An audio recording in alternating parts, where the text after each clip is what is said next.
un evento de estas características y conseguir pues integrarnos en él. En segundo lugar, estoy encantada porque ICOD para mí es un lugar muy especial. Es el sitio donde realicé mis primeros trabajos arqueológicos como responsable, en las laderas de Boquín y en otros lugares, y por lo tanto, bueno, pues hemos dedicado mucho tiempo y mucho cariño a conocer el pasado de este territorio, de esta región. Sin embargo, no deja de ser sorpresivo que haya venido aquí no a hablaros de ICOD, sino a hablaros de otro yacimiento que se encuentra en la isla de Lobos, en el islote de Lobos, para reconocer que Canarias fue un espacio donde se estuvo frecuentando por medio de una navegación de altura, de una navegación oceánica, y además que se persiguieron intereses para explotar algunos de sus recursos. Esa es fundamentalmente la idea que vamos a quedarnos a lo largo de toda esta charla que quiero hacer, podáis compartir en lo que supone de los trabajos arqueológicos que venimos desarrollando en el islote, a la orilla de la playa de la Calera o la playa de la Concha, y debido a el hallazgo casual que se produce en 2012, donde unos turistas muy civilizados observan que en el nivel de costa de la playa hay un desmonte, y en ese desmonte aparecen restos de conchas. Por lo tanto hay un conchero, hay una acumulación de fauna marina que les sorprende porque va asociado a una cerámica que ellos consideran que son romanas y que es una cerámica a torno. Todos sabéis que las manufacturas cerámicas que hacen los guanches durante todo el desarrollo de su cultura es una cerámica fabricada a mano. Eso lleva a que estos turistas se pongan en contacto con el Cabildo de Fuerteventura, y debido a que en aquel entonces nosotros teníamos un proyecto de investigación centrado en aspectos del poblamiento del archipiélago y trabajábamos en Fuerteventura, el Cabildo nos encargó que realizáramos unos primeros sondeos para evaluar el interés que podía tener ese lugar. Efectivamente, vimos que la cerámica que se habían encontrado eran a torno, efectivamente vimos que eran romanas, vimos en este desmonte que había muchas conchas, había muchos restos de conchas, que esas conchas eran diferentes a las de los concheros habituales del mundo indígena, porque en el mundo indígena, lo veis en el museo, tenemos conchas lapas fundamentalmente, tenemos burgados, que constituyen los dos taxones, las dos especies más frecuentes utilizadas y aprovechadas por los guanches. Aquí no había nada de eso, en principio. Lo que había eran restos fragmentados de una especie malacológica que se llama Estragonita aemastoma. Vosotros la tenéis en el museo como tal, hemastoma, pero es lo mismo, y que conocemos vulgarmente como cañailla, de la cual en la antigüedad se obtenía una parte del cuerpo del animal, la glándula hipobranquial, para a partir de ella fabricar el tinte púrpura.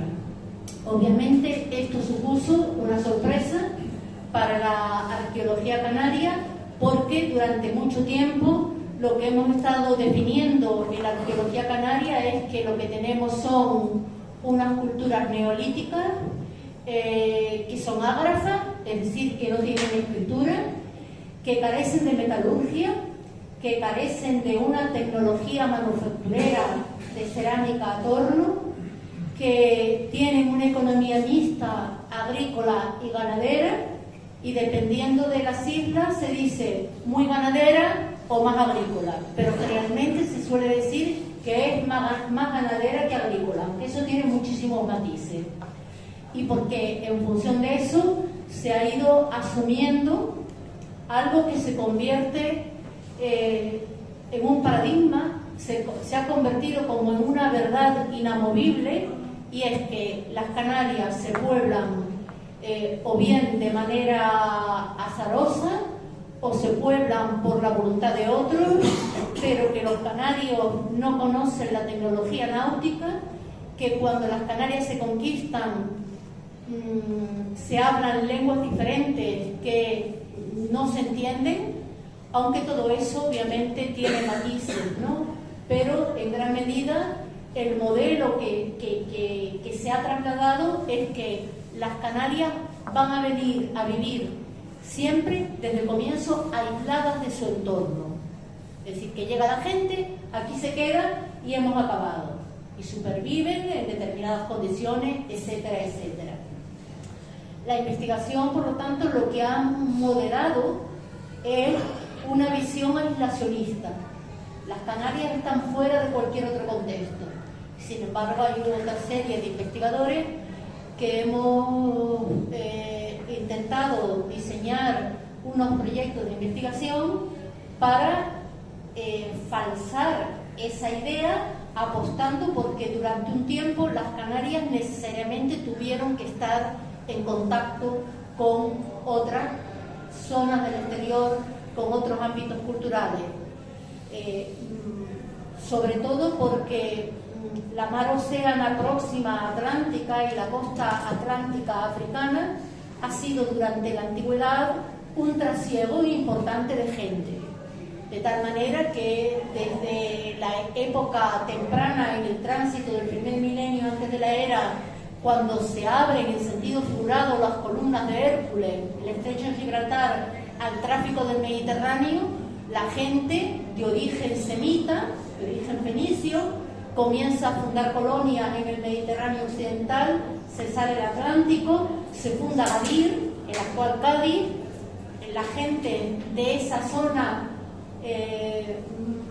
materializan sus expectativas económicas explotando los recursos del mar, los recursos oceánicos, y comienzan a explotar la enorme riqueza pesquera del Banco Canario Sahariano, y comienzan a fundar colonias en toda esa costa africana. Y donde estuvieron aquellos viejos fenicios, aquellos viejos orientales, van a estar luego los púnicos, los que tienen origen cartaginés y que a su vez siguen fundando colonias, y luego van a estar los romanos. Con lo cual, para algunos hemos considerado que ese tráfico en el ámbito oceánico en algún momento tendió a llevar a circular hacia el sur y probablemente terminar por descubrir el archipiélago. Un territorio que todos conocemos muy bien, que sabemos que son 7 islas u 8 más los islotes, que tiene una anchura de La Palma al archipiélago Chinijo de 450 kilómetros, que del archipiélago Chinijo a la costa, en esta zona del Faro de la Entallada de Fuerteventura, a la costa africana, tiene 97 kilómetros, es decir, que tiene una anchura aproximadamente de 550 kilómetros, en la que la navegación que esté trasegando por este territorio, más tarde o más temprano, se va a topar con alguna de las islas. Y una vez se meten en el mar de Canarias, las islas tienen una proximidad, es decir, los canales interinsulares son cortos, y por otro lado tienen unas cotas altitudinales bastante visibles, que va a permitir observar que algo más lejano hay una tierra y progresar en ese análisis del territorio. Con lo cual, realmente lo que se pone es reconocer que desde un momento antiguo las islas debieron ser descubiertas, debieron ser conocidas, y debió progresarse en la idea de que ahí hay un espacio que es susceptible de colonizar y que es susceptible de explotar. Si no valoramos eso, no podemos explicarnos cómo se instalan gentes al final en el archipiélago y cómo esa instalación es exitosa, porque van a estar viviendo en él durante muchísimo tiempo. Bueno, aquí tenemos Lobos, entre las dos islas más orientales. Aquí tenemos toda la costa africana, y aquí tenemos Cádiz, Gade, en la antigüedad, en la época antigua, coetánea a lo que es Lobo, en un trayecto, en un largo recorrido que habría supuesto obviamente alcanzar el territorio de las Canarias, llegar desde la zona nororiental. Aquí tenemos la Graciosa, la circulación por los canales náuticos, rodear Lanzarote, llegar al estrecho de la Bocaina, observar que hay una nueva tierra que es Fuerteventura, y entre medio está ese islote que hoy nos reúne aquí, que es el islote de Lobo. Es en ese islote, en la zona sur de la misma, donde existen unas buenas condiciones para el acogimiento de la navegación. Está en la zona del sur-suroeste, por lo tanto, todos aquellos que saben del mar, pues pensar que eso es el mar de calma en nuestro archipiélago. Es el lugar donde se puede atracar, donde se puede anclar y donde se pueden empezar a establecer las conexiones con la tierra firme. En esta zona, a la orilla de la playa, bueno, comienzan a aparecer esos primeros indicios en un espacio muy reducido, que hoy en la actualidad lo hemos ido ampliando a partir de los trabajos arqueológicos que realizamos. ¿Qué supone? Pues supone ocupar un espacio que controla la circulación náutica, que visualiza el trasiego de la navegación que pueda circular por el estrecho de la Bocaina hacia el interior del archipiélago. Fuerteventura lo tenemos al fondo.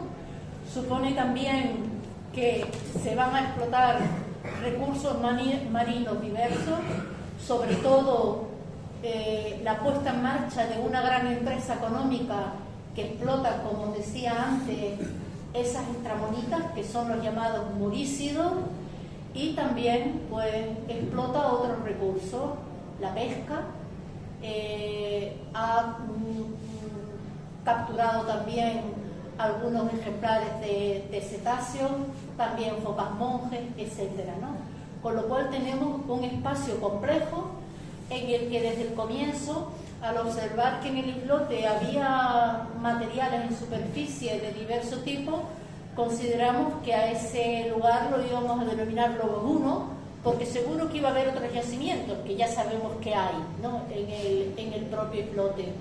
De tal manera que, en principio, en un islote pequeño, relativamente pequeño, aunque bastante mayor que la isla de Mogador, que sería el islote que está en Esauria, ¿no?, en la costa africana, pues se han instalado para implantar una factoría que explota esos recursos malacológicos. En ella, ¿qué nos aparece? Nos aparecen concheros muy especializados que, como decía, están configurados por detritus, abundantes detritus en forma de montículos de desarrollo de tendencia circular, que están formados por conchas sobre conchas, por restos de los caparazones de esas conchas, que tienen lo que nosotros llamamos un patrón de fractura antrópica, es decir, que no están rotos por azar, sino que sistemáticamente tienen unos indicios que nos hablan que han sido procesados por unos especialistas, que siempre lo hacen de unas mismas maneras. Están asociados también a fogatas o a estructuras de combustión, porque es necesario montar unas hogueras para la colocación de los recipientes, los calderos, en los cuales se echa la carnaza que se extrae de esas conchas para reducirla y precipitar en una masa de agua salobre con potasa, etcétera, precipitar el tinte. Por lo tanto, es necesario montar fuego, están las estructuras de combustión y están las herramientas especializadas con las cuales se trabajan estas conchas. Por aquí ha venido, está un alumno mío, Ramón, que ahora está haciendo su tesis doctoral sobre el trabajo que se lleva en estas estructuras. El yacimiento tiene varios amontonamientos de concheros en distinta posición y además cuenta con unas estructuras arquitectónicas que se disponen en forma de L y que cierran el espacio protegiéndolo de los vientos reinantes. Son espacios que sirven para el almacenamiento y para la propia vida de las gentes que se instalan en él.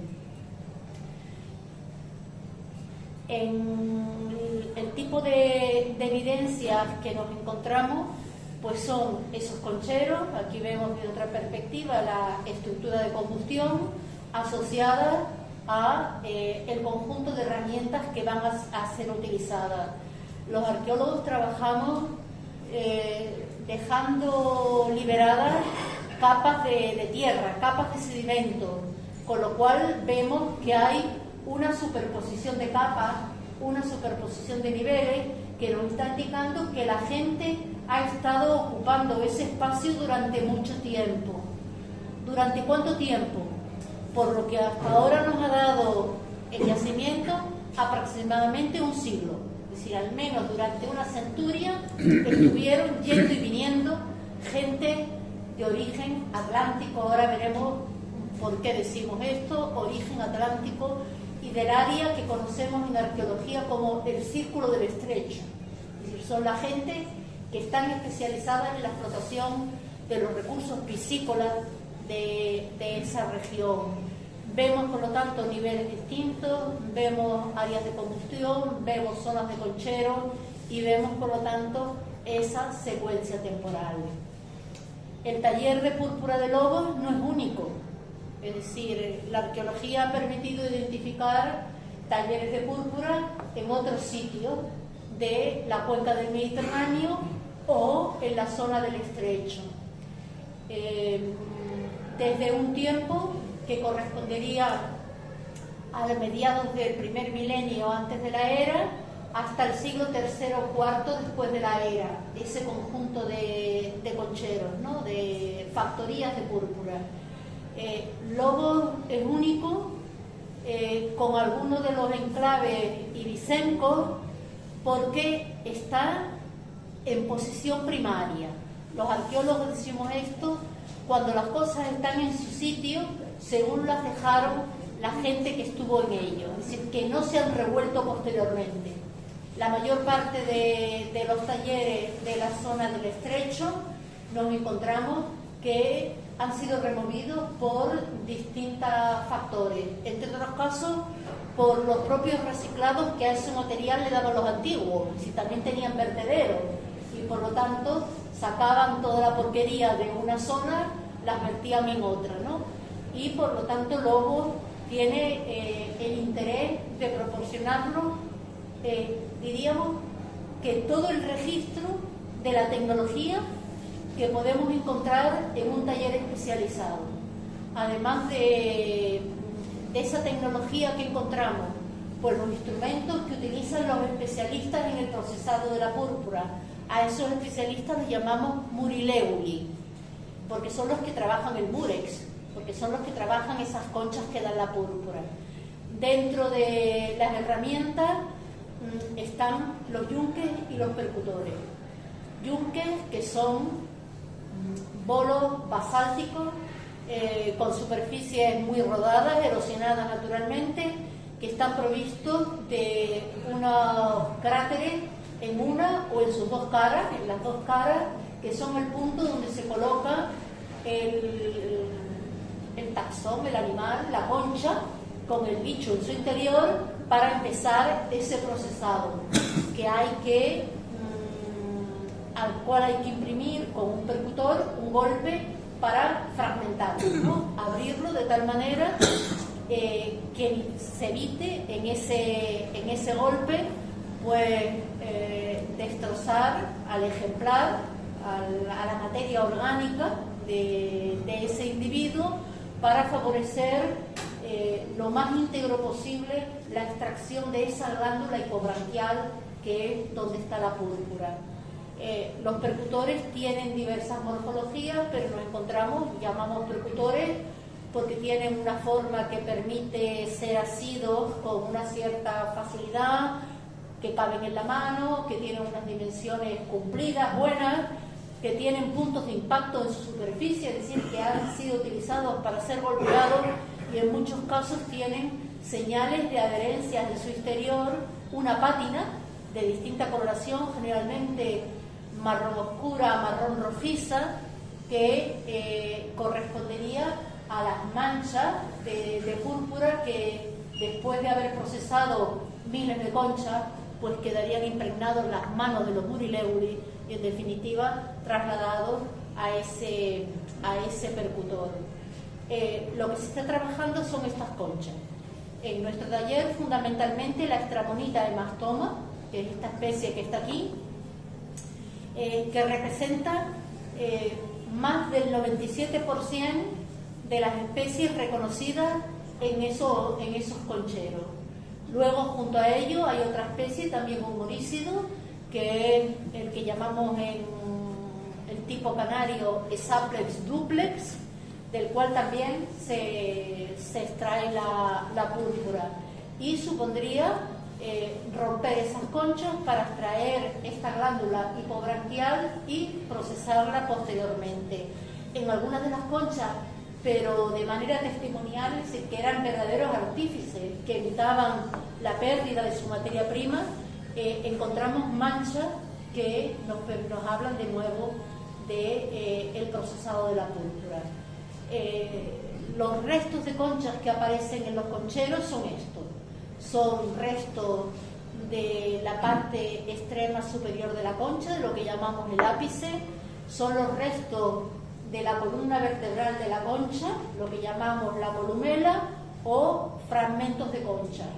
Y son la combinación de estos ápices en su variada morfología, las que estudia Ramón Cebrián y hace procesos experimentales para determinar que en todo ello, pues efectivamente contamos con evidencia de que este es un proceso antrópico.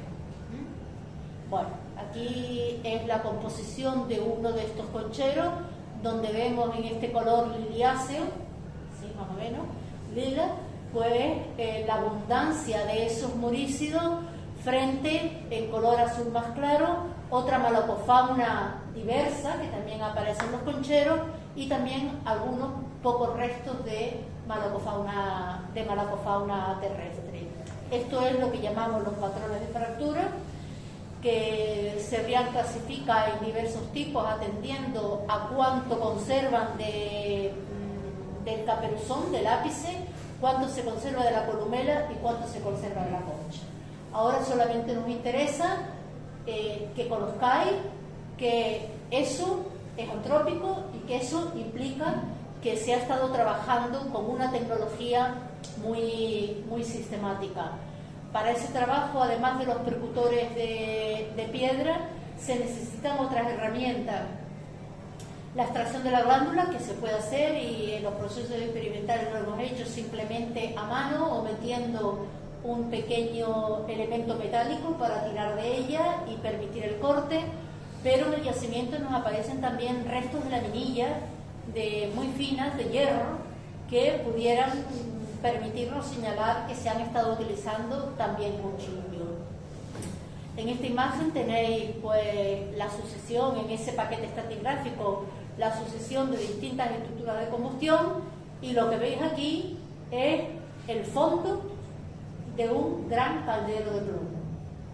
Esta es una pieza única en todos los talleres que conocemos de toda la cuenca del Mediterráneo. No hay una pieza similar.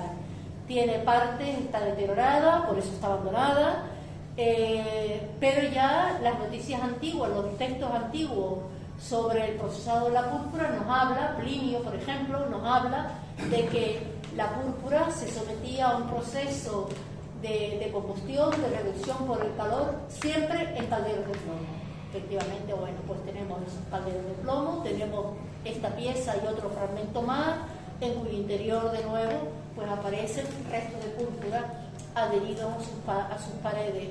Y tenemos también restos de púrpura en los sedimentos, es decir, que implica que durante el proceso de cocción, en todo ese espumajeo que genera la materia orgánica que se ha sometido a ese fuego, pues es necesario eliminar todos los restos echándolos hacia afuera, y en esos restos van también materiales liliáceos, va el material afectado por esa coloración. Aquí hemos hecho obviamente analítica en el laboratorio de química analítica, donde tenemos la certeza de que ese material corresponde a sustancias derivadas de la púrpura que se está explotando.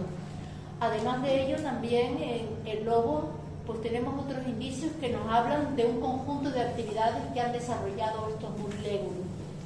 Los murilégules son también pescadores, se realizan actividades pesqueras.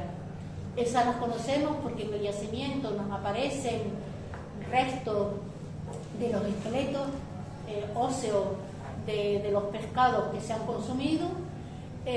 Tenemos espacios articulados probablemente que han funcionado como corrales para las capturas, y en esos corrales con probabilidad también se utilizó el sistema de envenenamiento del agua, que todos lo conocéis como el embarbascado, como práctica tradicional en muchos de nuestros ámbitos insulares, porque nos aparecen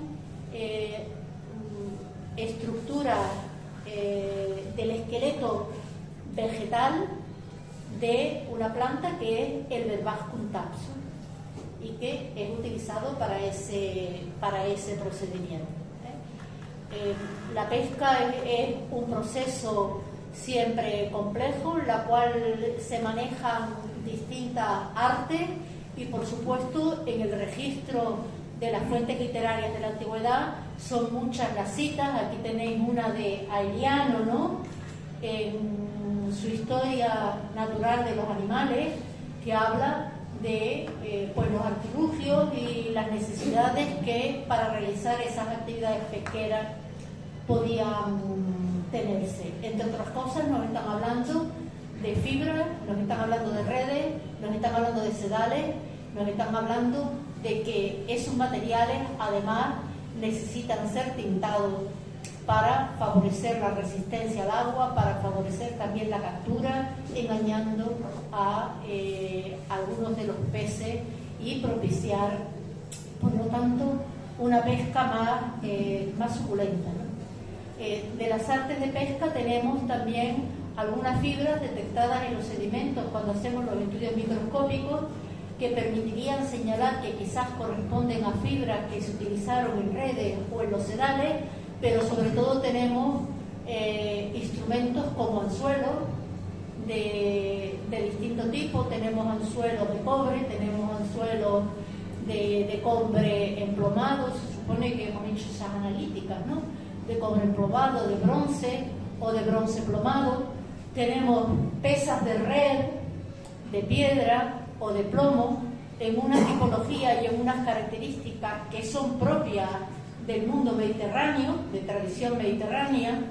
Tenemos las agujas de coser redes, y después tenemos otra serie de elementos que permiten hablar también de que se han utilizado, entre otras artes de pesca, se han utilizado las redes de arrastre, porque aparecen moluscos que están parasitados, o aparecen restos de pequeños guijarros que no se obtendrían si no es de esa manera. Por el momento contamos con varios fragmentos esqueléticos de cetáceos. Aquí os he traído dos partes de esos esqueléticos, de esos restos, que estamos haciendo en este momento ADN, genética de ellos, para saber qué cetáceos son. Tenemos también algunas piezas dentarias de Phocidae, es decir, de focas o lobos marinos. Por lo tanto, esa denominación del islote de lobos que se da o conocemos por primera vez en la crónica normanda de la conquista del archipiélago, cuando se señala que existe una isla entre Lanzarote y Fuerteventura, que es la isla de Lobos, y a la cual va Gadifer de la Sal en busca de algunos lobos porque se les ha roto el calzado y tienen que renovar el mismo. pues que en época antigua ya en ese entorno también existían algunas colonias de esos animales. Este colmillo que tenéis aquí pues es uno de esos lobos marinos, y después tenéis dos piezas de hierro que corresponden con dos puntas de arpón, por lo cual supondría reconocer que también se ha practicado el arponeo.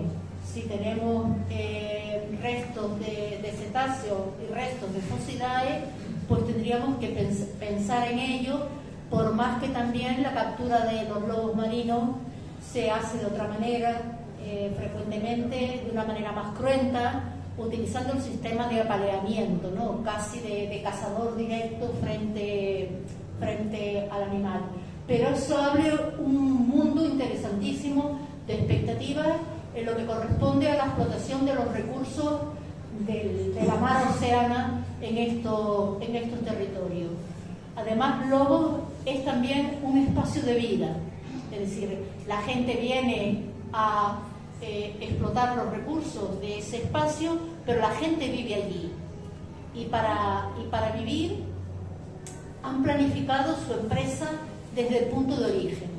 El punto de origen, si mantenemos los paralelos que vamos a ver ahora y que nos muestra la cultura material que registramos, nos indica que con toda probabilidad este taller de púrpura es una empresa gaditana. Es decir, son las gentes de Gade las que montan estas expediciones y vienen hasta Canarias a explotar estos recursos. Montan su expedición y obviamente dotan de la tripulación adecuada, de las herramientas adecuadas y de las estrategias de subsistencia que les van a permitir supervivir durante la travesía y, en principio al menos, durante una fase de su estancia. Depende de qué modelo pongamos. Si pensamos en una primera expedición, probablemente la primera expedición, conociendo que existe el archipiélago y sus características, es selectiva en cuanto a lo que se trae, pero seguramente la carga es mucho más diversificada y mayor que en expediciones posteriores. De las cosas que suben al barco en el ámbito de la bahía gaditana, en el Bajo Guadalquivir, tenemos ánforas. Ánforas que pertenecen casi todas ellas a los tipos. Los arqueólogos clasificamos las cosas, los tipos Dressel 711, que son ánforas de salazones, las Halter 70, que son ánforas de vino, y después tenemos otras ánforas que son ánforas oleicas, es decir, que traen aceite. Las salazones, porque ya sabemos que el pescado solamente se conserva a largo tiempo si lo hemos salado, si lo hemos ahumado o si lo hemos jadeado. Son las tres formas que permiten su conservación a largo tiempo. Y los romanos, como lo fueron los fenicios y como lo fueron los púnicos, fueron verdaderos expertos en la salazón, montando en las colonias todas estas del Mediterráneo y de la costa africana lo que se llaman las setarias, es decir, las factorías donde se va a procesar todo ese pescado que se captura. El vino, porque el alcohol es imprescindible para supervivir en alta mar, en las largas travesías. Esto funcionó con el vino, y los ingleses y las flotas posteriores, después de que se descubre el ron, funcionarán como el ron. Siempre, obviamente, controlado por los que se responsabilizan de esa expedición. Por lo tanto, tenemos ánforas que cuando llegan al islote, la gente va a descorchar, va a abrir, va a consumir el continente y luego va a romper. Los romanos no se preocupan normalmente por reciclar nada, de tal manera que tienen unas enormes fábricas de alfares de cerámica que procesan constantemente, y no sé cuántos de vosotros habéis leído, habéis visto algún documental o habéis estado en Roma, ojalá, ¿no? Donde tenemos el Monte Testaccio, que no es más que un montículo artificial inmenso formado por los restos de las ánforas que han salido del Valle del Guadalquivir. Las exportaciones del Valle del Guadalquivir, el ánfora se rompe. Entonces los arqueólogos lo que nos encontramos es la porquería de esas ánforas, ¿no?, que han sido utilizadas para el condumio. Aparecen también otras cosas, aparecen restos esqueléticos de animales, lo cual en porciones distintas, lo cual nos está hablando de que si bien pudieron traer carne preparada de antemano desde Cádiz bajo forma de cecina o de salazón, hay también ganado vivo, ganado en régimen de suelta en la isla. Eso lo reconocemos porque aparecen partes esqueléticas que cuando se salan las carnes no están. Es decir, aparecen los restos del cráneo, aparecen los restos de la pezuña, aparecen los huesos largos, no está fileteada la carne, es decir, la osamenta se ha procesado en el lugar de lobo. Y también lo reconocemos, bueno, porque aparecen otros elementos en los análisis de los sedimentos, que es lo que llamamos ferulitas de ganado herbívoro, que son la estructura también esquelética de los excrementos. Quedan las fibras vegetales, el esqueleto de las fibras vegetales, y por lo tanto sabemos que cabras y ovejas anduvieron por el islote en régimen de suelta. Tenemos malacofauna varia que se utiliza para su alimentación, y respecto a eso que os estoy comentando, pues sería interesante, volveré luego sobre ello, y si no lo hago recordármelo, señalar que uno de los problemas que ahora tenemos entre manos, e interpretando también con otra alumna que hace también su tesis doctoral, es a ver si conseguimos reconocer si esa fauna terrestre, esos ovicaprinos, esos cerdos que encontramos, o el perro, no encontramos el esqueleto, encontramos alguna pieza dentaria de perro nada más, pero no los esqueletos, vienen con ellos desde Cádiz o desde Gades, o por el contrario son animales que suben en cualquiera de las escalas que hacen en la costa africana, porque obviamente no hay un ferry express, sino que la gente va bajando, ¿no?, y costeando por todo el ámbito africano occidental, o se han nutrido del ganado que existe ya en el archipiélago, porque para entonces la arqueología no nos ha proporcionado fecha exacta de que haya gente en Fuerteventura. Probablemente sí que la hay, y quizás esa sea una de las razones por las cuales se instalan en el islote, pero sí nos ha dicho que hay gente en Lanzarote. Lanzarote está poblada desde el siglo IX antes del aire, con lo cual, y hay yacimientos que tienen restos de fauna terrestre de ovicaprinos, con lo cual se pudieron surtir e intercambiar o hacer su racia para las capturas correspondientes, ¿no? Del yacimiento nos derivan muchos artefactos, muchos materiales, ¿no?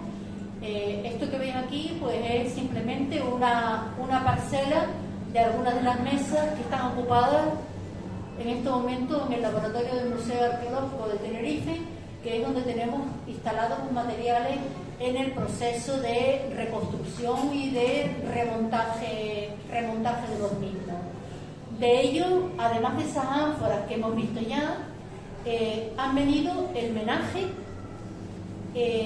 para cocinar y el menaje para comer, con lo cual tenemos cazuelas de distinto tipo, con señales de haber sido puestas al fuego. Son materiales cerámicos que tienen sus paralelos. Las ánforas que os decía antes, Dressel, las ánforas Halter, tienen sus paralelos en el Valle del Guadalquivir. Estas recipientes, cazuelas, que se llaman técnicamente kakari,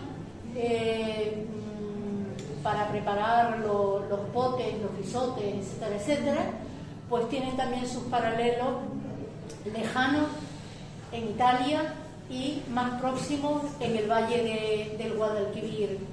Vienen provistos igualmente, todo es cerámica torno, vienen provistos de morteros que tienen un fondo estriado, que tienen un pico vertedero o un pico vertedor, en el cual se preparan los alimentos de muy diverso tipo. También son unas cerámicas características del Bajo Guadalquivir. Están hechas con arcilla de la zona, están fabricadas por los alfares de esa región. Sí, que se van sumando cosas que nos están diciendo que esos barcos partieron o se cargaron con los materiales necesarios en esa región. Tenemos después también jarras de muy diversa tipología, jarras de capacidad que permiten el almacenaje, o jarras más finas que supondrían un instrumental de mesa, con lo cual, aunque estemos pensando en que son trabajadores de la mar, que desarrollan una labor tremendamente ardua en circunstancias climatológicas generalmente adversas, podemos decir que lobos están seguramente durante el otoño y el invierno en un paisaje que pasa por días que son fuertes. Nosotros los hemos pasado excavando, ¿no? Bien por los ciclos climáticos diferentes, pues vienen con lo que son culturalmente. La gente se mueve con lo que es culturalmente, come y bebe. El origen también se adapta al final cuando las cosas no van bien o no tiene otros recursos, pero en este caso van provistos de los instrumentos de cocina y mesa que necesitan.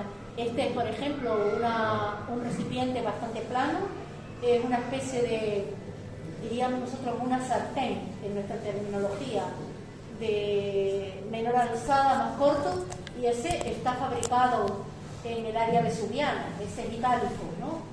Pero son mucho más las mercancías de origen Guadalquivir. Luego tenemos una vajilla suntuaria muy fina de mesa, con pequeñas ollitas, pequeños vasos, pequeñas tazas, pequeñas cazuelas, que indican que hay un gusto refinado a la hora de seleccionar el ajuar que se trae para tener, ¿no?, el acto de sustento cotidiano. Tenemos cerámica de barniz negro, que también sería muy suntuaria, y tenemos igualmente sigilada, que nos habla, por lo tanto, de un mundo importante en esa época alto imperial, con una tradición también de la época tardo-republicana. Y por supuesto vienen los instrumentos que son imprescindibles para las luminarias individuales.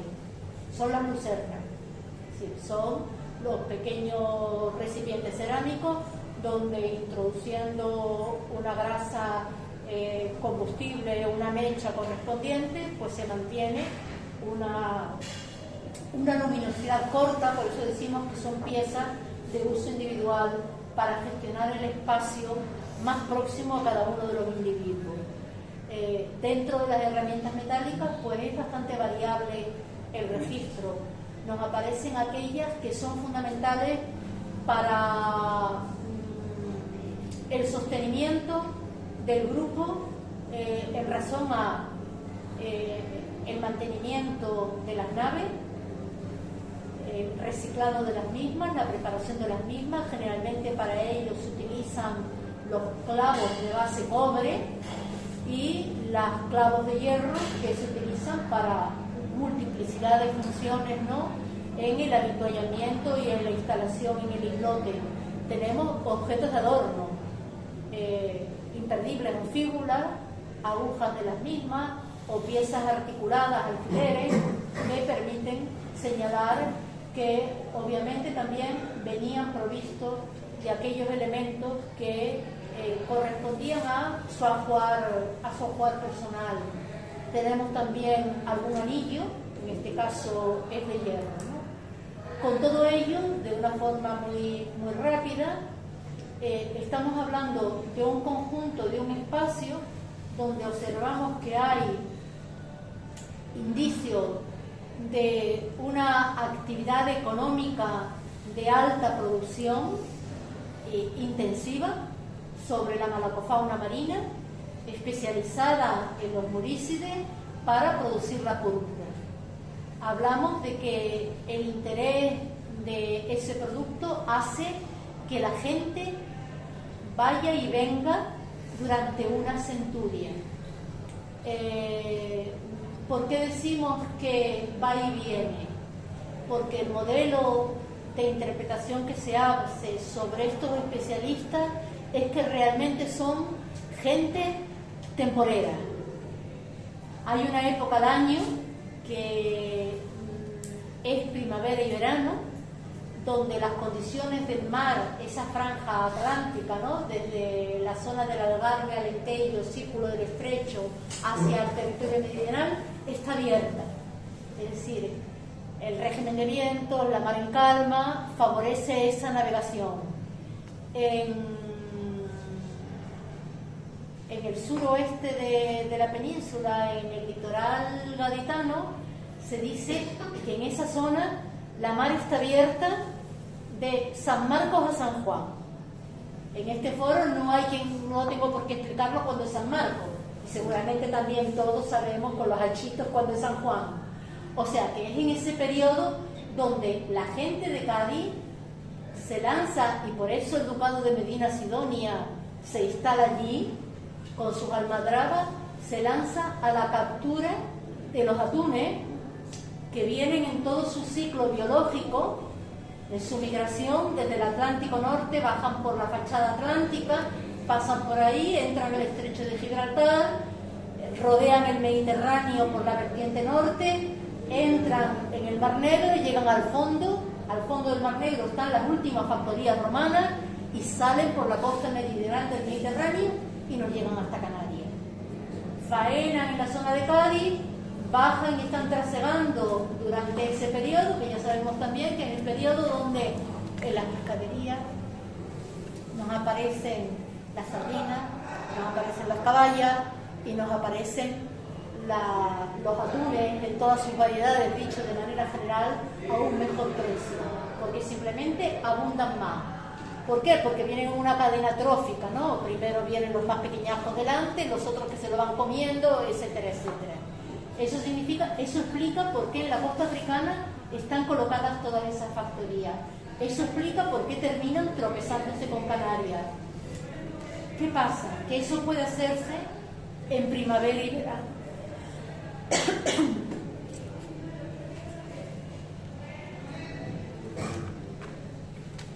Pero en otoño generalmente se cierra el mar, otoño-invierno. En ese momento lo que sucede es que se trabaja más intensamente en la factoría, manteniendo las salazones, se trabaja un régimen más de ribera, más de costa, y es el momento donde comienzan a actuar sistemáticamente estos especialistas en la explotación de los murícidos, que es por otro lado el tiempo, otoño-invierno, donde los ciclos biológicos de los murícidos son más favorables. ¿Por qué? Porque ya han procreado, porque ya han salido al exterior, que han estado escondidos durante la canícula, y porque como ya hace un tiempo que han procreado, que procrearon allá por primavera, pues son más adultos y por lo tanto van a proporcionar unas mejores posibilidades, ¿no? Es un taller que está altamente especializado, ¿no?, en la púrpura gaélica. Me baja la imagen, debe estar muy cargada. Y significa que efectivamente en la zona de las Hespérides pues hay una intención sistemática de apropiarse de los recursos de ese entorno.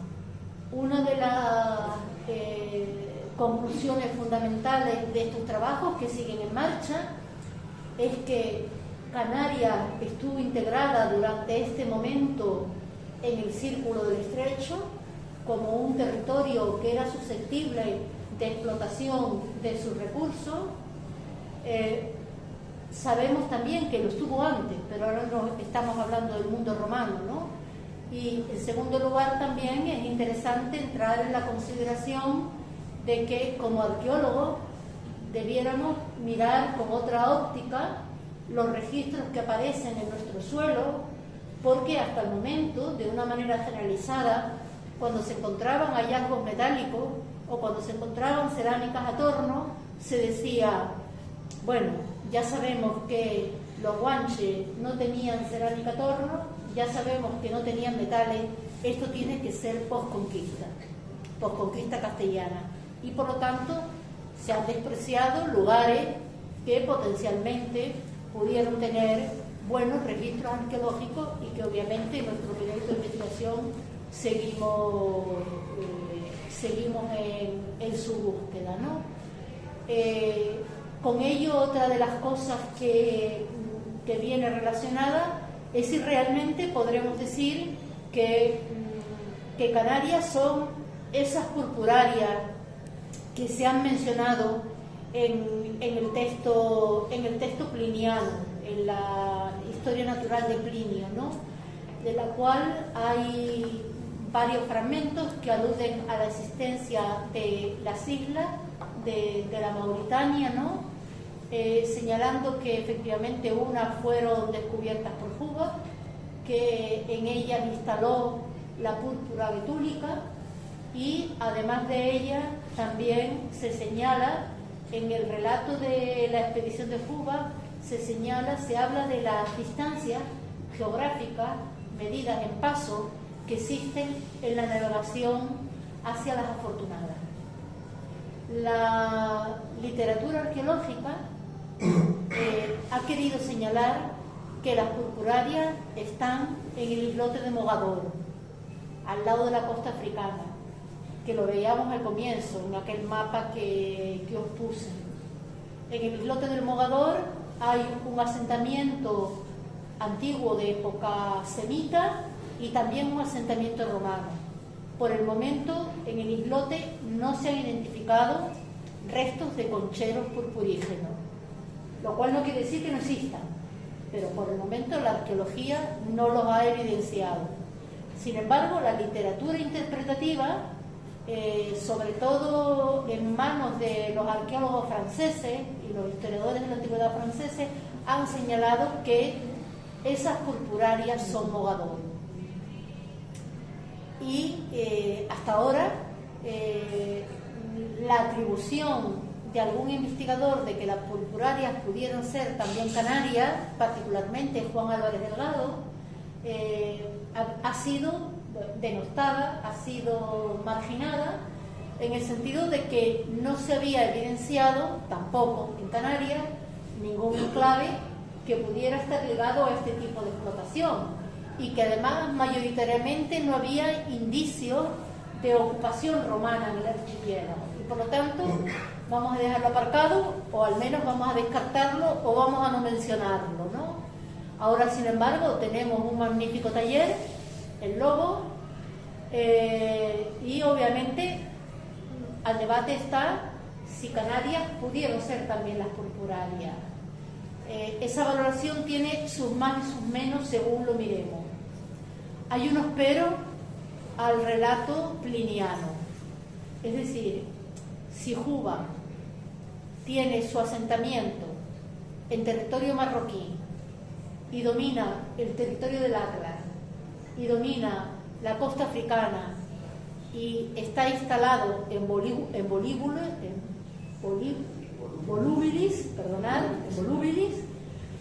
implica que domina esa costa africana.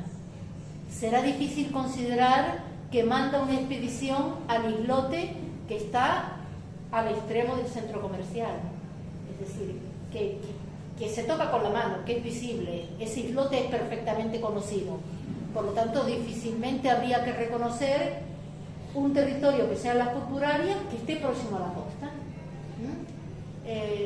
Con lo cual eso nos llevaría a decir, pues efectivamente es probable que una de las purpurarias a que se está refiriendo ese texto pliniano, que tampoco es excesivamente prolijo, puede haber sido el territorio de las Hespérides, es decir, la zona más oriental del archipiélago canario. el otro pero sería estas dimensiones que aparecen aquí, ¿no? Cuando se dice que Juba descubrió las afortunadas que están colocadas al mediodía, cerca del ocaso, a 625.000 pasos de las purpurarias. Si las afortunadas son las Canarias, esas purpurarias no pueden estar a 625.000 pasos, porque están al lado. Sería un contrasentido. Con toda probabilidad, como sucede en la antigüedad, las denominaciones de los enclaves se repiten y purpurarias al final no indican más que unas islas que tienen o en las cuales se han instalado explotaciones para la púrpura, con lo cual no pudiéramos negar que en ese sentido las purpurarias, que la denominación de purpuraria se hubiera aplicado a este territorio del archipiélago canario, aunque no fuesen estas. En el registro que tenemos en la actualidad, arqueológico, que se nos viene señalando, con toda probabilidad en los horizontes más antiguos, este taller de lobos está funcionando un poco antes de la época augustea, con lo cual difícilmente viene a coincidir con la prospección que Juba va a ser algo un poquitín más tarde de ese momento sobre el archipiélago, y por lo tanto parecería que está más relacionado con esa tradición de explotación antigua desde el territorio gaditano.